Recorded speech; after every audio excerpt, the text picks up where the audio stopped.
Everything you need to get started with Zotero can be found at Zotero.org. Let's start by downloading and installing the most important component of Zotero, the desktop app. On the main page of Zotero.org, there is a link which will take you to the Downloads page. You can click that button or go to Zotero.org/download. The Downloads page will show the current version of Zotero and will detect the most appropriate version for your computer. You can download the current version by clicking the blue Download button.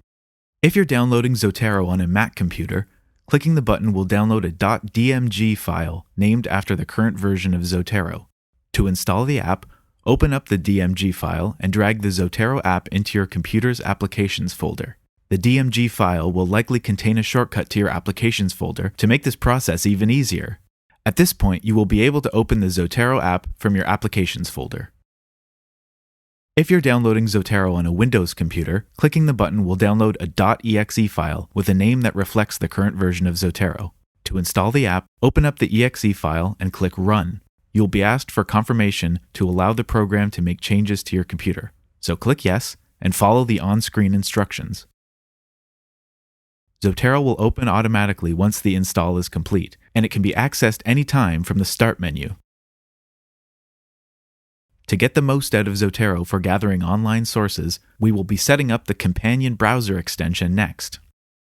Return to Zotero.org/download and click the blue Install Chrome Connector button. It's recommended to use Google Chrome with Zotero, but if you use a different browser such as Safari or Firefox, there's a link which will allow you to download the appropriate extension. Clicking Install Chrome Connector will bring you to the Chrome Web Store, and from here you can simply click the Add to Chrome button. You should see the Zotero connector icon appear to the right of Chrome's search bar. The icon changes depending on the content of the current page, but hovering your cursor over the icon will show the text Save to Zotero.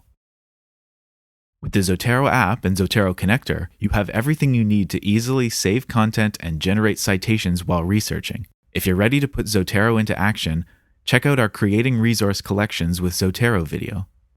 The last thing we'll set up in this video is a Zotero web account. From the Zotero homepage, click Log In and then Register for a free account. Fill out the form as you would for any online account, including a password and associated email address. Simple as that.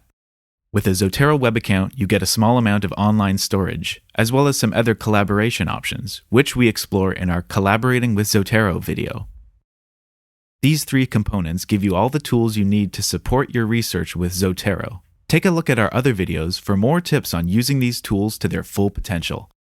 Happy researching!